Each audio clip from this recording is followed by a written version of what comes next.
Oi, minha gente! Começando o nosso Azeviste de hoje.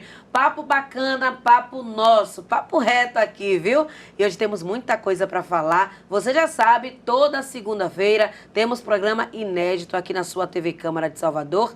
E lembre, viu, de acompanhar também nossa programação nos nossos meios, nas nossas plataformas digitais. Nossos conteúdos estão todos lá, disponíveis para você acessar a hora que quiser, inclusive no nosso YouTube. Acesse lá TV e Rádio Câmara de Salvador. Mas hoje a gente está recebendo aqui no nosso estúdio Márcio Lima dos Santos. Ele é vice-presidente da Central Única das Favelas, a CUFA Brasil, e presidente estadual da CUFA Bahia. Além disso, ele é executivo social, assistente social, especialista em serviço social no sistema sócio-jurídico, membro do Conselho Consultivo do Consulado dos Estados Unidos, dentre muitas outras funções que ele desenvolve e já desenvolveu na área social. Hoje ele está aqui para a gente conversar sobre o perfil das favelas do Brasil e da Bahia e trazer, é claro, reflexões sobre o nosso papel diante das desigualdades sociais. Então, Márcio, seja muito bem-vindo ao nosso programa, ao Azeviste, e fique à vontade para se apresentar. Obrigado, Cristiane. Estou aqui, um prazer estar aqui com vocês, né? Mais um momento muito importante, começar de pé direito aqui no Azeviste, num tema muito importante que são as nossas favelas. A favela não é carência, a favela é potência, como disse nosso saudoso Celso Taíde. É isso aí. Eu queria que você falasse um pouco da sua trajetória, né? Para quem não te conhece, para quem nunca ouviu falar de você, acho meio difícil. Basta dar um Google aí, jogar Márcio Lima, CUFA, que a gente vai encontrar seu nome. Mas tem muita gente que não sabe o que é que você já fez ao longo desses 20 anos na área social. Então, conte um pouquinho dessa sua trajetória. É isso mesmo, assim, eu comecei em 2001, profissionalmente, saindo da adolescência ali para a juventude. Era um programa que abria as escolas aos fins de semana para oferecer para a comunidade cursos, oficinas de arte e educação, de cultura, de lazer, que era um programa da Unesco, que abria as escolas no final de semana. Isso há 20 anos atrás, eles falavam sobre a cultura de paz e não violência, isso há 20 anos atrás. Então foi ali que foi o meu pontapé inicial e dizer que eu sou resultado desse tipo de projetos. Então, assim, a escola abriu o final de semana para eu entrar e depois virar coordenador do programa lá em São Caetano. E a partir dali abriu um leque de oportunidades que, assim, eu tinha uma idade de emprego, só que eu não tinha experiência de trabalho. Então o pessoal falava, você não tem experiência e eu vou fazer o que da minha vida? Eu estudava na escola e acabei sendo voluntário na própria escola que eu estudava. E a partir daí eu bebi de várias fontes de conhecimento de professores que também estavam lá de voluntários no final de semana. E comecei ali, em 2001, e a gente recebia 1.500 jovens ao final de semana nas escolas. E no período lá em São Caetano, a questão da penetração da escola diminuiu, eu pude ter esse leque de oportunidade de saberes diferentes e fui para a ONG lá dos Alagados. E em 2006 fui para a Suécia fazer arte e educação, levamos fazer intercâmbio. E volto para cá, aí bebo mais da fonte da arte e educação. Eu fui aluno também da Escola Criativa Olodum, da banda Kilimanjaro, que eu participei também, tocava percussão, fiz dança na FUNSEB, fiz teatro, fiz artes, todas as linguagens aí. E aí fui bebendo em várias fontes até chegar em 2009, um programa de empregabilidade, de tecnologia e de intercâmbio com os Estados Unidos. Levamos jovens daqui de Salvador e de Rio de Janeiro para os Estados Unidos e fizemos a imersão lá, voltado de negócios, jovens de negócios. E a gente trabalhou muito na questão dos negócios de jovens de periferia, sempre focado na periferia e nas comunidades mais vulneráveis, seja ela quilombola, indígena. E a gente fez esse trabalho aí durante um tempo. Isso foi uma ONG americana que eu faço parte, aqui a Levantamos, que fomenta esse empreendedorismo negro norte-americano e afro-americano. E depois eu conheci a CUFA, né? A CUFA foi um divisor de água na minha vida, porque apesar desse tempo todo fazendo ações nas favelas, nas periferias, eu não sabia nem o que era favela. Eu não sabia desse lugar de favela. O que é favela? Porque para mim, São Caetano era favela. Todo mundo falava, todo lugar que tinha um índice de violência alto, tinha falta de saneamento básico, chamava favela. Mas não era bem assim. Então, quando eu conheci a CUFA, fazer parte da gestão agora, os 4 últimos anos, entrei na gestão da CUFA Bahia, eu pude aprender muito, como se tivesse resetado tudo que eu aprendi do social. E Celso, Preto Zezé, todo esse staff da CUFA Nacional, eles têm um trabalho de empoderamento e fortalecimento da questão de equidade de gênero também. Por exemplo, eu estou como vice-presidente nacional, mas a presidenta é uma mulher. Antes dela era Preto Zezé, um homem, então tem uma alternância de gênero também importante na CUFA, isso. E é uma grande faculdade da CUFA, a gente tem uma rede muito consolidada, muito forte. Então foram 20 anos bebendo de várias fontes, vários projetos, até chegar na CUFA, que parece que eu não sabia nada, que lidar com favelas, comunidades periféricas e tradicionais é um outro olhar. Traga pra gente então esse olhar. Explica primeiramente o que é favela, né? Porque quem está nos ouvindo, quem está nos assistindo, pode ter uma percepção também completamente diferente do que realmente vem a ser uma favela. O que é que caracteriza uma favela? É só isso mesmo, um lugar periférico, com poucos recursos, onde as pessoas vão se aglomerando, se amontoando ou não? Vai muito além disso. Muito além disso, você fala a palavra aglomerando, né? E segundo o IBGE, antes, né, o IBGE entendia que era mais 50 residências, né, aglomerados subnormais, estava isso no IBGE, dado do IBGE, que caracterizavam a favela, era aglomerados subnormais. 50 residências ali, aglomerados subnormais. E a gente aqui na Bahia, a gente não se apropriou do nome favela, porque quando passava na grande mídia, que estava tendo um evento bacana, uma festa, falava na comunidade está acontecendo tal coisa. Quando era um homicídio, quando era algo ruim, era na favela. Então as pessoas, claro que não querem associar ao nome ao território que ele mora, a favela, que, seu favelado, era sempre algo pejorativo. E a palavra favela é de origem da Bahia, da Guerra de Canudos. Então, existe uma planta chamada faveleira, e depois da Guerra de Canudos, soldados, quando voltaram para o Rio de Janeiro, para receber o soldo da guerra, a indenização, eles ficaram lá no Morro da Providência esperando essa indenização e batizaram o Morro da Providência como uma favela, lembrando de Canudos, que tem o Morro da Favela em Canudos também. E eu fiz esse caminho, esse percurso em 2021. Eu fui lá em Canudos, peguei essa planta, trouxe para Salvador, começamos a mostrar para as pessoas o que era a faveleira, a favela. É uma planta que cresce até 12 metros, podem pesquisar aí na internet, aí, botar faveleira, favela, a planta. Vocês vão ver que é uma planta característica nossa aqui da Bahia. Só que São Paulo, Rio e outros estados se apropriam muito bem do nome favela, e nós somos da Bahia, que estamos à origem da palavra favela, a gente sempre vê uma coisa muito distante. Até 2019, pesquisava a favela na Bahia, não via nada, não sabia nada, ninguém falava sobre favela, sempre daquela forma pejorativa. Um chamava favela de gueto, favela de periferia, favela de comunidade. Aí eu falo comunidade indígena, comunidade quilombola, comunidade tradicional, isso é comunidade religiosa. Periferia, aí eu falava para as pessoas assim, pega o teclado, o mouse e a tela do computador. Aqui a tela é o centro, e os periféricos é o que está distante do centro, então isso é o periférico.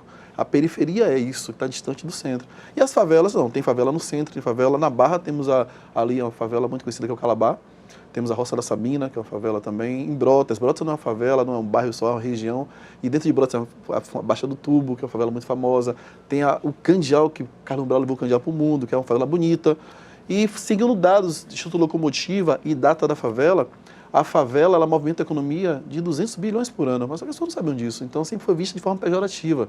Depois da Expo Favela, que é o projeto que a gente fomenta essa questão do empreendedorismo, da tecnologia, da startup, a conectar o asfalto à favela. Depois da Taça das Favelas, que a gente bota inscrições para as favelas, né, nos bairros. Então, os próprios jovens começaram a mapear o território que eles moravam. Eles percebiam que, quando passa na TV, a favela tal, vê que é uma forma positiva, se vê na televisão, jogando futebol. Então, a favela deixou de ser esse lugar que era visto como marginal. Tem músicas falando do empoderamento da favela, temos vereadores eleitos com o nome de favela, temos pastores que têm um título de pastor da favela.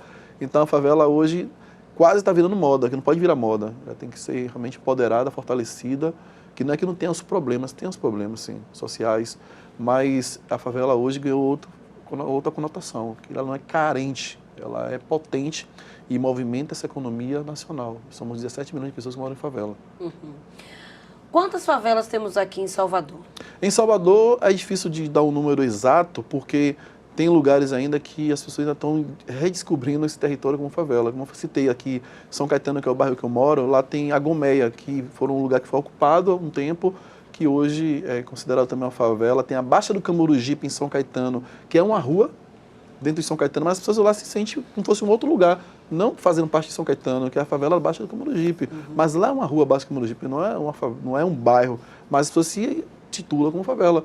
Hoje nós temos, segundo as pessoas que moram lá, o complexo de favela do Nordeste Amaralina, porque tem a Santa Cruz, tem o Vale das Pedrinhas, tem a Chapada Rio Vermelho e tem o próprio Nordeste Amaralina, que são um complexo de favela, que tem projetos sociais lá que se caracterizam, falam que são favela de verdade. Então essa construção foi recente. Então, se a gente for buscar esses dados aí, vai demorar um pouco. A gente fez a primeira pesquisa nossa quantas as favelas nós atendíamos na Bahia, foram 160 favelas. Inclusive no interior do estado tem muitas favelas também. Eu fui em Itajuípe, fui em algumas cidades. Porto Seguro tem 200 mil habitantes, Porto Seguro, e lá tem uma favela com 60 mil habitantes, que é o complexo de favela chamado Baianão. Então lá tem 60 mil habitantes que moram no Baianão, em Porto Seguro. Então tem lá aquela região do descobrimento, tem o Geraldão, tem o Tânia. Então assim, eu vou no território, conheço adentro desse território e tem vários projetos sociais também. A economia, inclusive o valor do supermercado, às vezes é mais caro na favela do que no próprio centro. É isso que eu acho que é estranho, porque o poder de compra também da pessoa da favela é muito forte também. Fale um pouquinho, então, para quem não conhece, para quem não sabe como é que atua a CUFA, tanto a nível nacional quanto aqui na Bahia, né? Que tipo de ações a CUFA realiza, né? Há esse trabalho no sentido de conscientização das pessoas sobre o que é a favela, sobre o seu lugar nessa comunidade, ou não? Como é que a CUFA atua? Perfeito. Existe um trabalho de empoderamento, sim. Lembro que na pandemia, a CUFA ficou muito na mídia, na pandemia. Na Bahia, a CUFA já existia há mais de 15, 16 anos, as pessoas não conheciam. E assim, a pandemia possibilitou a gente fazer um trabalho em rede muito forte. A gente recebia as doações das empresas e não passava para as ONGs, porque a CUFA também é uma ONG, e não passava para as associações de moradores. A gente fomentava nesse território o empoderamento das mães da favela, das mulheres. O nosso foco foi as mulheres, mães solo. E a gente fazia a nossa cadastro com as mães, as mulheres, foram 15 mil famílias mês que a gente ajudava aqui na Bahia. E a gente falava para as mulheres que elas não são coitadinhas, que aquele momento que elas estavam passando, as empresas grandes fecharam, tudo fechou, muitas empresas faliram, e que também elas são impactadas com aquele momento.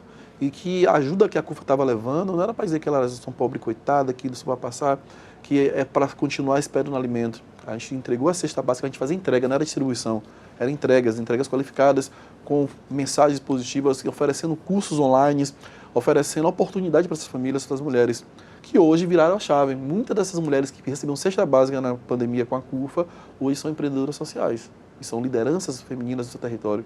Então a gente não foi lá para ser a ONG que vai ficar lá permanentemente ajudando aquelas famílias, não. A gente foi lá ativar nessas pessoas a lideranças que elas já eram nesse território. Então, hoje a CUFA na Bahia é composta por mais de 60% de lideranças femininas.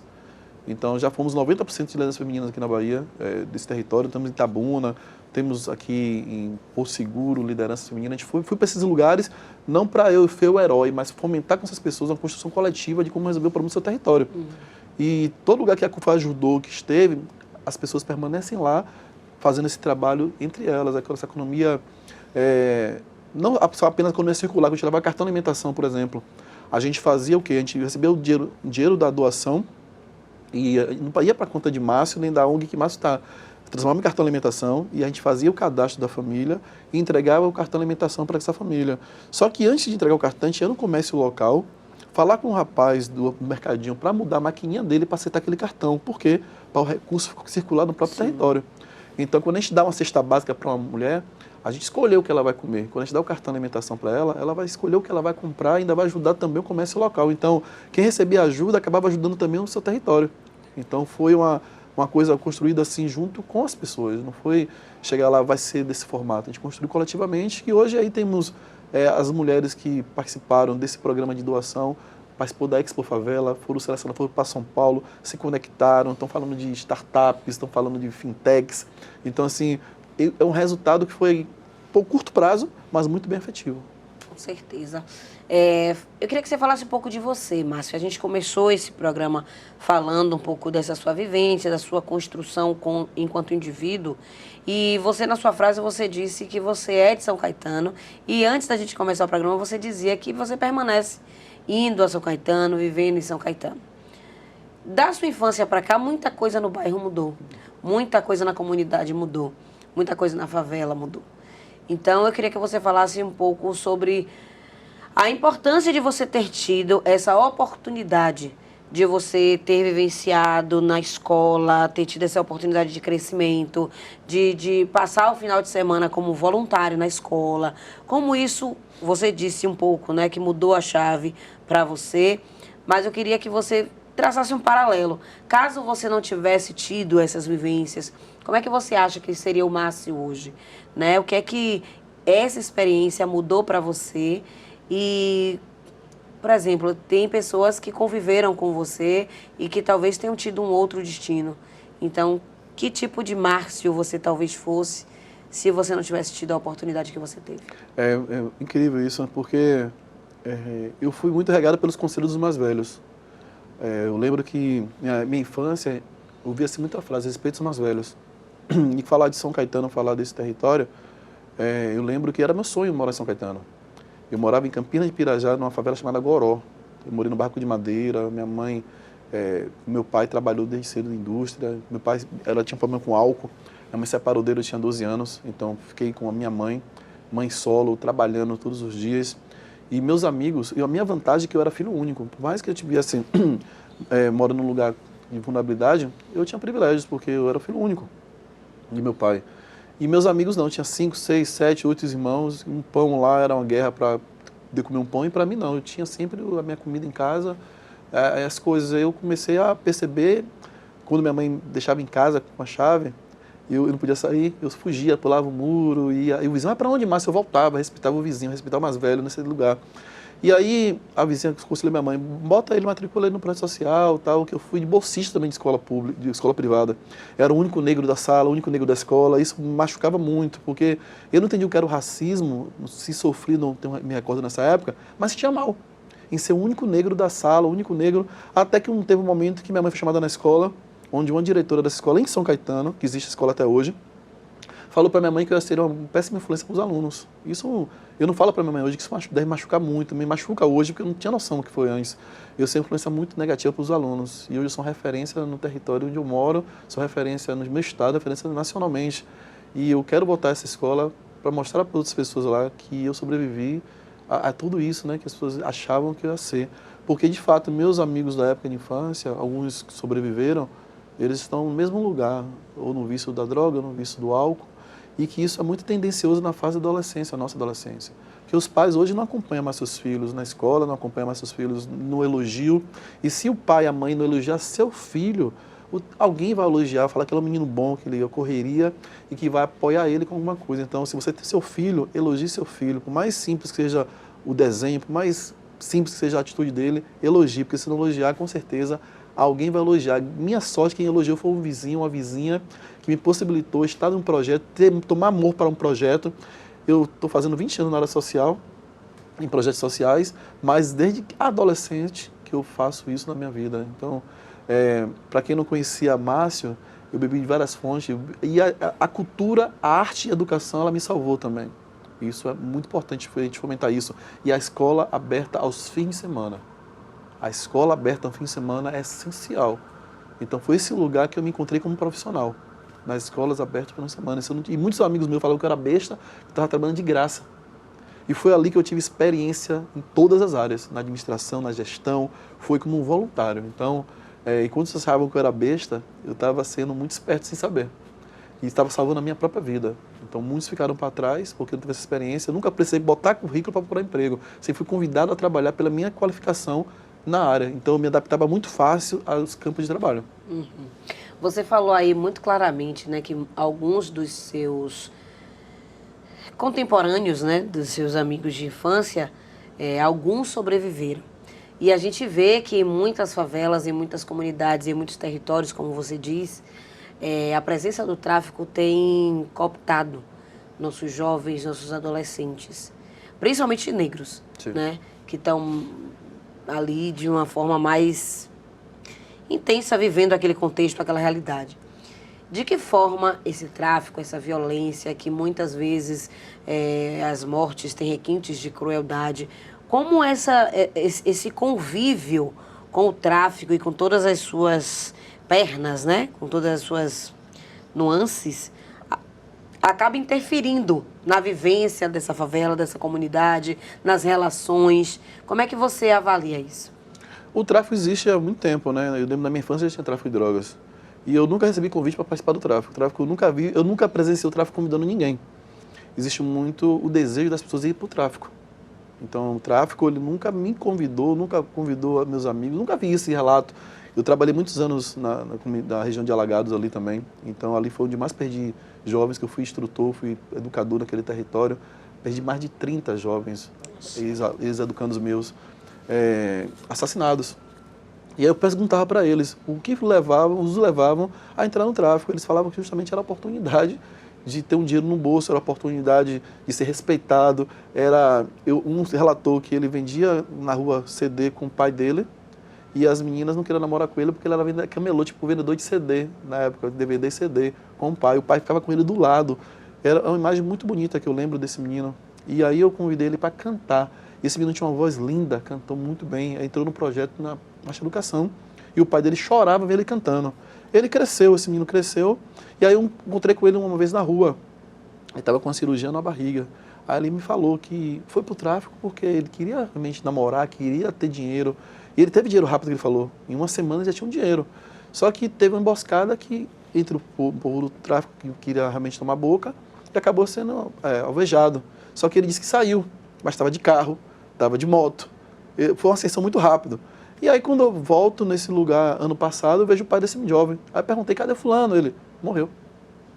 Aquilo ali me deu um baque, porque assim, ele era um menino como os outros meninos, cheio de sonhos, de talento, teve a oportunidade de conseguir, mas tinha uma questão da adolescência de estar naquele outro lugar, por ostentar. E hoje algumas músicas, infelizmente, trazem um pouco dessa ostentação. Não é fácil chegar naquele lugar ali, não é fácil ter aquela batidão de ouro, não é fácil ter o carrão. Então, assim, mas muitos jovens querem uma forma mais fácil de chegar ali. E acaba sendo seduzido pela oportunidade de estar ali comercializando.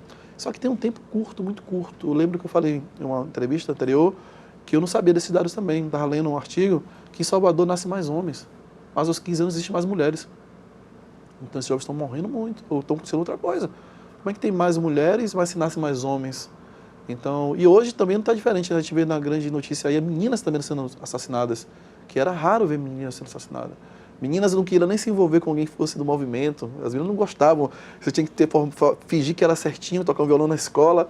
Hoje mudou as coisas, assim. Não sei, de fato, explicar, mas muita coisa mudou. Você falou de São Caetano, era um lugar que os jovens se reuniam, tocavam violão, fazia resenha. Hoje, isso não tem mais. Os bares andam muito cheios e um caminho muito forte até chegar na droga ilícita é o álcool. E crianças e adolescentes estão fazendo um consumo muito excessivo de álcool e não estão tendo vergonha de beber na frente dos pais, que ainda é pior ainda. Então isso aí é uma porta muito forte e grande aí para estar nos outros ambientes, né? E a questão do relacionamento também entre adultos e adolescentes, está vendo? Muito evidente, muito comum, porque antes tinha aquela coisa, o medo, né? Ah, não vou pegar a menina de 14 anos que é estrupo, ou de 13 anos. Você vê a menina de 13 anos dando mão a um cara muito mais velho do que ela, ou dormindo fora de casa. E isso mudou muito. O que era a menina de 14, de 13, de 12 anos, para as meninas de 13, 14 anos hoje vivendo da forma que querem. E tem na internet também uma menina que brigou com a mãe, porque a mãe exigiu respeito. Ela saiu de casa com 17 anos porque a mãe dela é ruim, a mãe não presta. E tem vários relatos da juventude que nós temos hoje. Perfeito. Olha, a gente está aqui conversando com o Márcio Lima. Ele é vice-presidente da CUFA Nacional e presidente da CUFA Bahia. A gente está falando aí sobre todos esses aspectos da favela. Você que está aí do outro lado, não desligue a TV. Tem muita coisa ainda para a gente conversar. O intervalo é breve e a gente volta já já.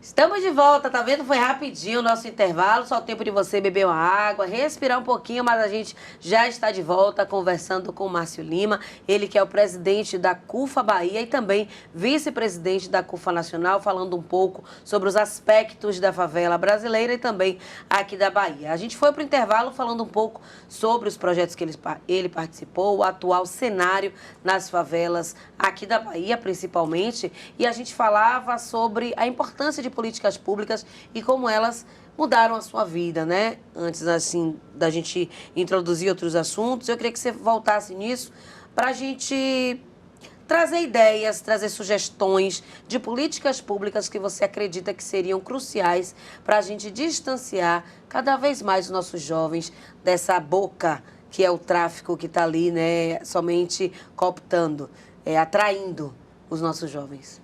Sim, a política pública que funcionou comigo é a da educação. A educação ela tem recurso federal, municipal, estadual. Assim, a escola aberta ao final de semana, possibilitando para que as famílias, não só os jovens, possam utilizar esse equipamento. Por exemplo, a gente tem um problema da fome. Ainda existe 33 milhões de pessoas com fome no Brasil. Aqui na Bahia também tem um número muito forte de pessoas ainda em situação de fome. E a escola, toda escola tem uma cozinha. Toda escola tem uma cozinha industrial. E poderia ser feito nesse território, de novo na escola, as oficinas de gastronomia, que produzia o alimento e ali mesmo o alimento ficava para as pessoas que estão participando. Nós temos quadra de esporte nas escolas, nós temos laboratório de informática nas escolas. Hoje, a gente tem que mudar um pouco também a visão do que é a arte na escola. Por exemplo, vai ter aula de artes, aula de teatro. Hoje o menino quer ser TikToker, quer ser youtuber. Acho que isso seria um atrativo para ele, porque lá a escola praticamente tem um mini estúdio também. Eu visitei muita escola aqui, tanto municipal e estadual, tem os mini estúdios nas escolas. E ali poderia estar falando um roteiro, trabalhar, fomentar isso, essa vontade de ser influenciador digital, videomaker, social media, creators, dentro da própria escola. E eu queria muito isso no passado, e aconteceu. Foi uma parceria da Unesco, a Organização das Nações Unidas para a Educação, Ciência e Cultura, e a Secretaria da Educação do Estado na época. Isso foi há 20 anos atrás. E funcionou muito bem, né? Só em São Caetano, 1.500 jovens que participavam no final de semana na escola. Então, eu lembro que saiu no Diário Oficial, uma foto minha falando isso, porque eu fazia essa mobilização sem WhatsApp, era no boca a boca, 1.500 jovens participavam. E deu certo. E eu percebo que hoje daria certo novamente uma política pública voltada a uma educação que tem a cultura e o esporte, que mudou-se tudo, mas o futebol ainda continua sendo um grande atrativo, não só de meninos, de meninas também. A gente acabou de fazer a Taça das Favelas ano passado aqui e percebemos um número muito grande de participação de meninas. E fomos para São Paulo e vimos lá também as meninas muito atuantes no futebol. Então, o futebol não é coisa de meninos. Então, a gente faz isso também na CUFA. E se faz uma política pública do esporte, que tem uma bolsa para ele participar, eu lembro que tinha vários programas que tinha bolsa de R$100, meninos estudar, incentivos. Isso ajuda muito, muito, muito. Porque, além da mãe exigir que o menino vá para a escola, ele vai poder comprar a bermuda dele, a camisa dele, a menina vai poder comprar o absorvente dela, sem pedir, às vezes, ao padrasto que não vai, ou o pai também. Então, assim, ela vai ter o dinheiro dela, o menino vai ter o dinheiro dele e vai trazer esse retorno, seja na educação, seja no campo que eles escolherem, mas a política pública tem que ser, de fato, efetivada no território de forma que as pessoas vejam o resultado na ponta. Não apenas no discurso, não apenas na assinatura do documento, mas constantemente mostrar os indicadores de resultados daquela política pública. Com certeza. Você já citou aí algumas vezes a Expo Favelas e também a Taça das Favelas. Eu queria que você explicasse para o nosso público que ações são essas realizadas pela CUFA. A Expo Favela Innovation é uma grande feira, né, que conecta empreendedores, startups de favela com os investidores do asfalto. Então, é uma conexão entre a startup, aqui tem um negócio, exemplo, uma senhora, né, que ela tem um filho, tem a bolsa, que ela usa, a bolsa customizada, ela criou o absorvente dérmico, a JO Absorvente Dérmico. Ela é uma mulher, mãe solo, com filho com deficiência, acamado, lá de Nova Brasília de Valéria. E ela se inscreveu na Expo Favela, aqui da Bahia, ficou entre as 50 selecionadas, depois ficou entre o top 10 da Bahia e foi para São Paulo e ficou entre o top 10 nacional. E ela é uma moradora de favela, Nova Brasília, lá de Valéria, uma mulher guerreira, batalhadora. Então, se ela não tivesse inscrito nesse projeto aí da Expo Favela Innovation, ela não poderia, em rede nacional, as pessoas conheceram o produto dela. Então, assim, a Health Tech que ela criou. E temos trazendo um contraponto, de São Caetano, Iago do Traz Favela. Iago do Traz Favela é a segunda vez que ele participa e ficou no top 10 Bahia. Ele criou, na época, que os aplicativos não entravam na favela para entregar os serviços, né? Você botava ali comida, as coisas não entregavam. Ele criou o Traz Favela, que levava o benefício para a favela mesmo ali. Então, hoje está muito aí, todos os aplicativos entram na favela, porque entendeu o poder de compra da favela muito forte. Na pandemia mostramos muito forte isso, que quando fechou o shopping, fechou tudo, quem comprava era a favela que comprava, a favela que pedia no aplicativo. Então, mudou-se muito essa questão do que era a favela. E a própria mãe que faz o turbante, que faz a manicure, a maquiadora. Então, a Expo Favela é isso, é conectar essas diversas linguagens de empreendedores com os investidores do asfalto. E a Taça das Favelas, ela vem para possibilitar esse jovem e essa jovem que podem ser jogadores e jogadoras de futebol, mas também podem ser lideranças do seu território. E muitos desses jovens que participou da Taça das Favelas, campeonato de futebol, o maior campeonato de futebol entre favelas do mundo, é a Taça das Favelas. Então, temos edições aí nacional, e estadual e municipal. Vai ser dia 13 agora de janeiro, as finais nacional, 13 de janeiro começa a final estadual, nacional, mas a Taça Favelas é isso mesmo, de fomentar o esporte, o futebol, mas lembrando que eles podem ser o que eles quiserem ser. O futebol só é uma forma de trazê-los e mostrar um grande leque de oportunidades que eles podem ter. Agora você falou assim, uma forma de mostrar que eles podem ser o que quiserem. E tem muito esse discurso, né? Todo mundo pode ser o que quiser. Mas não é bem só o querer, né? É ter a oportunidade, Isso, né, Márcio? Exatamente. Então desenvolva um pouco mais sobre isso, né? Porque tem muito também aquele ditado, né? Que, não, a gente vai conseguir, basta querer que a gente consegue. Tem que ter a oportunidade, porque senão a favela não vence, né? Exatamente, foi uma coisa interessante, que as pessoas têm mania de falar assim, ter esperança, né? Tem esperança. Aí Paulo Freire traz uma outra conotação disso, de esperança, esperançar. Esperançar é mostrar o caminho para alcançar o resultado. Então, quando a gente falou da Expo Favela, tem a empreendedora da favela, a gente fazer uma buscativa naquele território, falar com ela que ela tem um grande negócio e mostrar qual o caminho de chegar até aqui. E aí tem a Escola de Negócios da Favela. A Escola de Negócios da Favela, que faz todo o acompanhamento dessas pessoas, desde do pitch. O que é um pitch? O que é um pitch na favela? O que é um pitch na favela? A pessoa fala, pitch? O que é pitch? Pitch é nome de cachorro, pitch. Então, assim, a pessoa, o pitch é isso aqui, é 3 minutos você apresentar seu negócio, botar os pontos principais, o que você está resolvendo, como uma forma de investir. Aí, então, assim, tem um grupo que faz a curadoria da Escola de Negócios da Favela para as pessoas da favela. Na Taça das Favelas tem uma liderança que mora na favela que vai chamar os jovens, não é um time de futebol que vai sair de lá, é uma seleção de jovens daquele território, isso para quebrar a questão da rivalidade.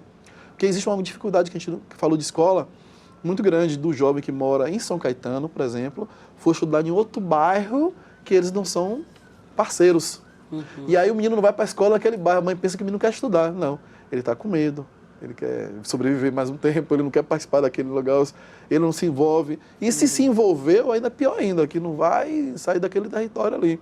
Então, assim, a forma que a gente tem que levar para as pessoas não é só você consegue dar a vara para poder pescar, mas tem que dar a vara, tem que dar o anzol, tem que dar a linha, tem que falar qual é a praia boa, a isca que serve para o rio não serve para o mar, qual tipo de isca, se a maré está para peixe ou não, e que tipo de peixe você vai pescar e aonde vai comercializar aquele peixe. Uhum. Então a gente tem que fazer todo esse trabalho com as pessoas, né? Falar a oportunidade, porque nós que somos pessoas negras, a gente está há 20 anos atrás dos brancos.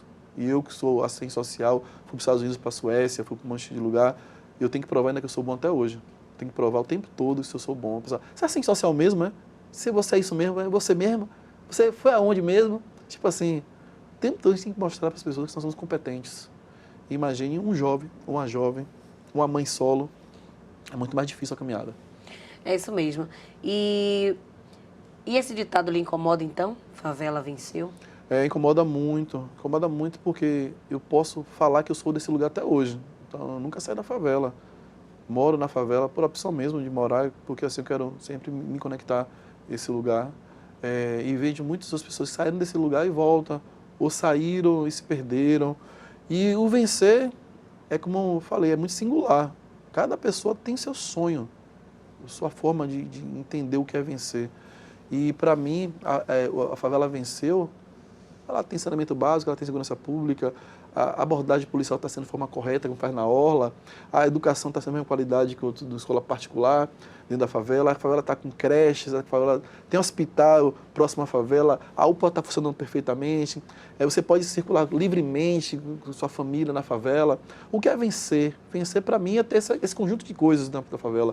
É eu entrar, por exemplo, favela de Heliópolis, em São Paulo, 200 mil habitantes, Heliópolis, é uma favela que tem em São Paulo. Eu me considero e gosto muito mais da Heliópolis, que eu vejo aquele movimento, aquele fluxo, aquela economia circulando ali de Heliópolis.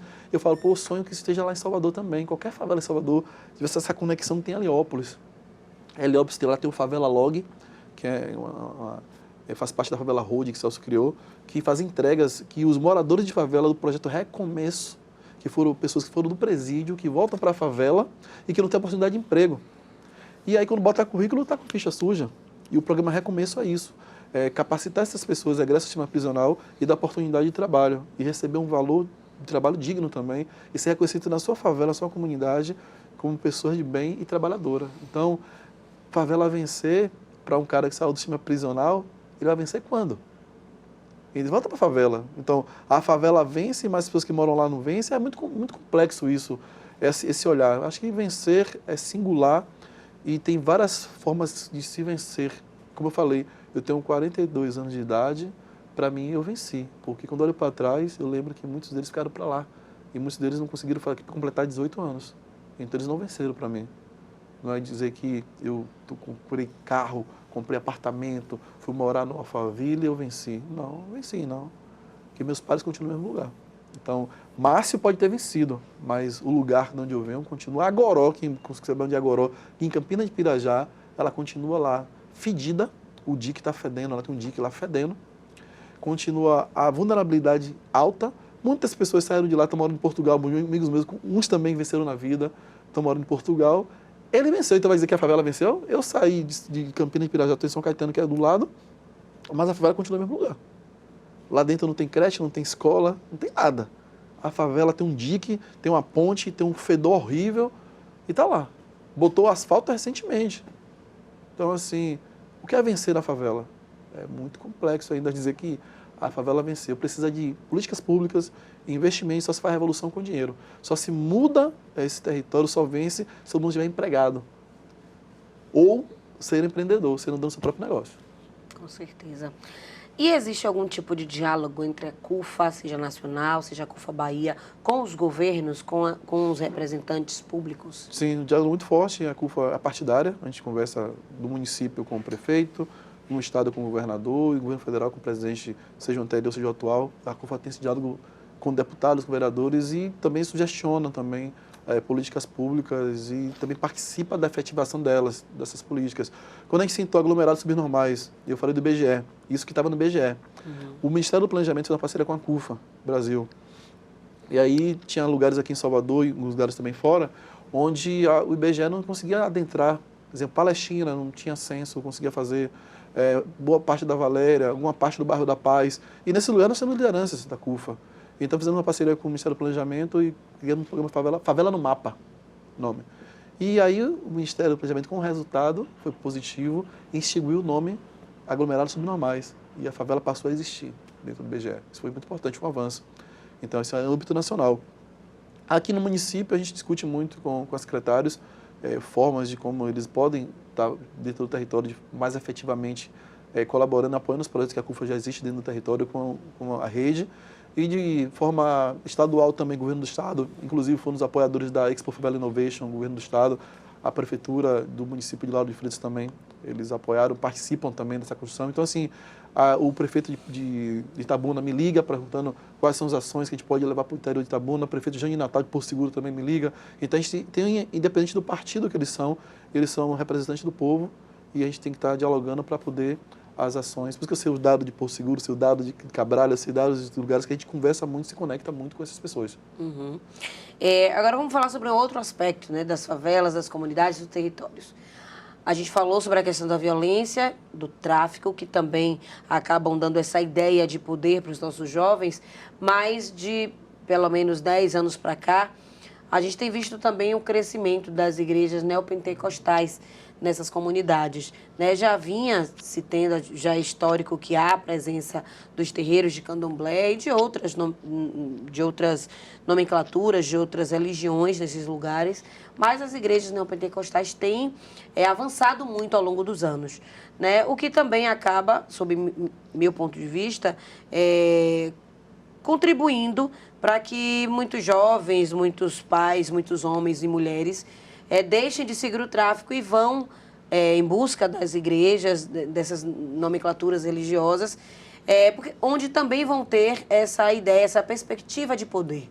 Como é que você vê, como é que você enxerga a importância também desse lado, né, dessa estrutura de poder no segmento religioso e como isso acaba servindo para driblar, né, o tráfico de drogas?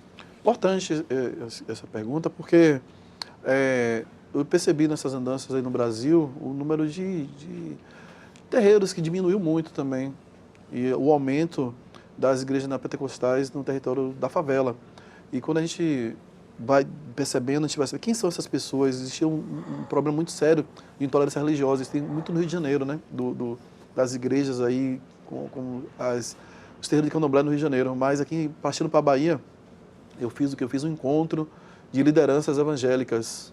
E eu não sou evangélico, mas aí a gente começou a falar da importância deles no território, da influência que de fato tem no território. Até politicamente eles são cooptados, porque é da influência que as igrejas têm no território.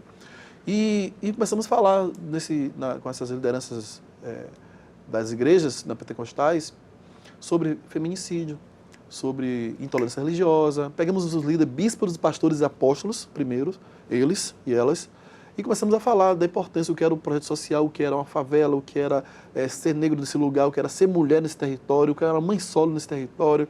Começamos a fazer um trabalho com essas pessoas. E surtiu um resultado muito rápido. Aí eles começaram, nós temos a Bispa Celina Nunes, que ela é representante de mulheres da CUFA na Bahia hoje.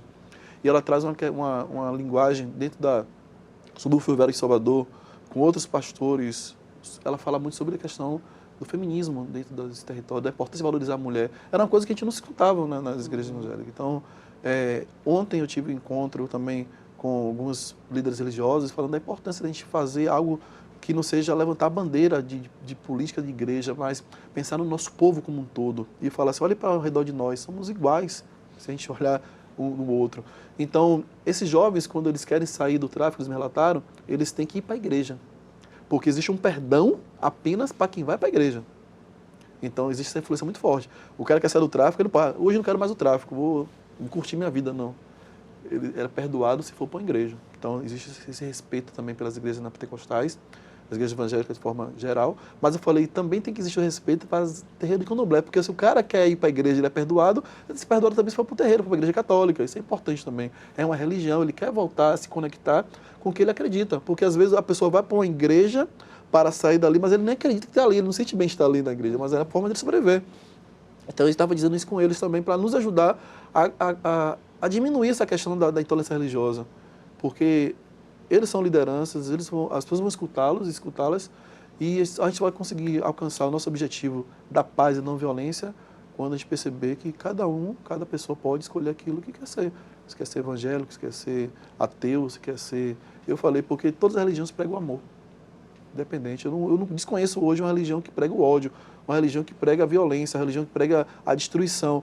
Se você ler um livro aí na Bíblia, ou que você tiver, e falar que tem que matar, tem que roubar, eu falei até com uma frase que eu vi, falei com eles ontem, na Bíblia está escrito aí, que temos que orar até pelo nosso inimigo. Como é que a gente vai falar que tem que matar, que tem que... Não existe isso, onde está escrito isso? Então a gente tem que trazer, eu falei assim, vamos trazer nossos jovens, eu falei isso ontem com eles, porque eu estou olhando aqui, só tem as pessoas mais velhas, bora trazer os jovens, vocês estão perdendo jovens, nós estamos perdendo jovens, porque a gente está muito separado. E quanto mais a gente estiver dividido, mais oprimidos nós seremos.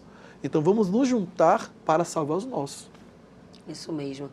Olha, você falou sobre alguns aspectos, né, de como a favela também tem seu lado positivo. A gente tem falado aqui, debatido questões importantes do novo cenário das favelas no Brasil e na Bahia, mas também temos avanços, né, dentro dessas comunidades, temos aspectos que devem ser destacados, como, por exemplo, a gente tem grandes ensinamentos dentro das comunidades de como lidar com crises de desenvolvimento, crises sociais, crises econômicas. Então, fale um pouco sobre isso, né? Esse lado positivo das comunidades, das favelas também, para a gente não ficar só trazendo problema. Perfeito. A pandemia escancarou, né? Essa forma que a favela tem de se autoajudar, se autossustentar. Eu lembro que quando a gente entregava, eu ia na favela, a gente tinha 100 cartões de alimentação no valor de R$120, 2 parcelas 120, aí chegava mais 100 mães que não tinham, não estavam cadastradas. E aí teve uma favela em Fortaleza que pegou, falou assim, não, a gente resolve. Aí resolve como? Então, a primeira parcela, as 100 primeiras mães recebeu 120, depois passou o cartão para as outras mães. Isso foi muito lindo de ouvir e de ver. Que ela passou o cartão de alimentação para outras mães. E aqui percebemos também que uma que recebia, a gente focou no programa Mães da Favela, Porque uma mulher, quando ela é beneficiada, ela ajuda todas as outras pessoas em torno. Então, a favela se ajudou muito. Então, não foram apenas 15 mil famílias que a gente conseguiu ajudar mês aqui. Aí, quando botava 4 vezes mais, que a gente procurou saber se ajudou mais quem? Ah, minha filha, minha nora, a minha vizinha que estava desempregada. Então, ela sempre tirava um pouco que ela ganhava para ajudar uma outra pessoa. E a economia circular possibilitou isso. Ali na cidade de 1º de Maio, uma associação no subúrbio ferroviário de Salvador, eles têm um lugar que ele recolhe móveis que as pessoas querem descartar ao longo do ano. Eles reformam esses móveis, eles fazem um bazar para comercializar, e com recursos desse bazar eles pagam pessoas para trabalhar na creche comunitária que toma conta das crianças da própria comunidade. Então, a economia circular, elas resolvem um problema da própria comunidade ali, gerando essa economia circular. E eu perguntei, para quem não pode comprar o móvel? Eles pegam e doam. Entendeu? Assim, uma pessoa que pode comprar um sofá bonito, quer desfazer do outro, eles reformam e doam para aquela pessoa que não tem, ou comercializa para aquele que pode pagar. Então, essas são as formas que a favela tem. Tem a Canore, que é uma cooperativa de reciclagem no Nordeste Amaralina, muito boa, muito bem estruturada, a Canore, que a gente também na pandemia ajudamos muito lá, e hoje nós estamos trocando tecnologia com a Canore, com o Banco do Nordeste está lá também, com o Prodeter, um grupo que a gente tem, fomentando essa questão da economia circular. Nós temos, ali na região dos Alagados, tem até moeda social também, lá nos Alagados, tem a escola comunitária de referência, a Luísa Maim. No Calabá, a primeira escola comunitária que eu tenho conhecimento aqui foi a Escola Aberta do Calabá, que foi a escola que a comunidade construiu, tem um posto de saúde do lado, que hoje é municipalizado, mas a comunidade construiu, tem um centro de profissionalizante, que foi a comunidade que construiu, que hoje é a base comunitária de segurança pública. Então, assim, isso já é mais de 30 anos atrás. Estou falando de 30 anos atrás, até o dia de hoje, foram muita construção que as favelas fizeram, que potencializaram, mas que nunca esteve num espaço como esse que está dando aqui, para evidenciar e falar e mostrar os resultados. Porque sempre foi notícia o que era ruim da notícia. Antes a gente botava meio-dia no canal, na TV, eu lembro na minha infância, assistia o desenho de ir para a escola. De manhã tomava café, assistia o desenho de ir para a escola. Hoje é o crime, é pega não sei quem e corre atrás, operação em tal lugar. Isso que a gente vê meio-dia hoje com a família, não vai almoçar, 2 horas seguidas de coisa, de problema, só problema. Mas antes era o desenho animado, era uma coisa muito mais sadia para a gente assistir com a família. É verdade.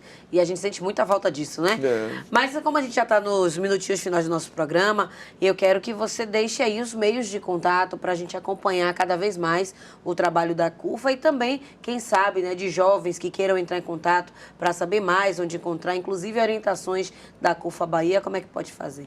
Nós temos a rede social, a mídia social, que é uma forma de chegar mais rápido, que é @CUFA Bahia. Manda um direct lá que a gente tem uma equipe de comunicação que responde. Nós temos um site também, tanto a Taça das Favelas, para quem é de esporte, Bahia, como a Expo Favela também, Bahia. A gente tem 2 sites.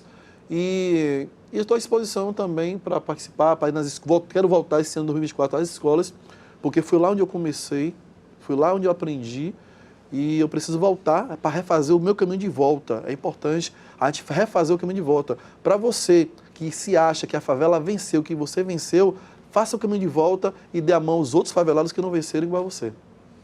Maravilha. Esse é Márcio Lima, viu? Vice-presidente da CUFA Nacional, presidente da CUFA Bahia, conversando com a gente aqui hoje, abrindo nossos horizontes. E eu quero contar sempre com sua participação, Márcio. Muito obrigada por ter vindo, por ter conversado com a gente. Foi um papo muito bacana, viu? Muito obrigado, Shelley. Lembrando que o Celso Taide, fundador da CUFA, fala uma coisa muito importante. Favela não é carência, favela é potência. É isso aí. Vamos acreditar e buscar essas oportunidades, viu? A gente vai ficando por aqui com nossas revistas de hoje. Lembre que toda segunda temos programa inédito aqui na sua TV Câmara, viu? Um beijo e até a próxima.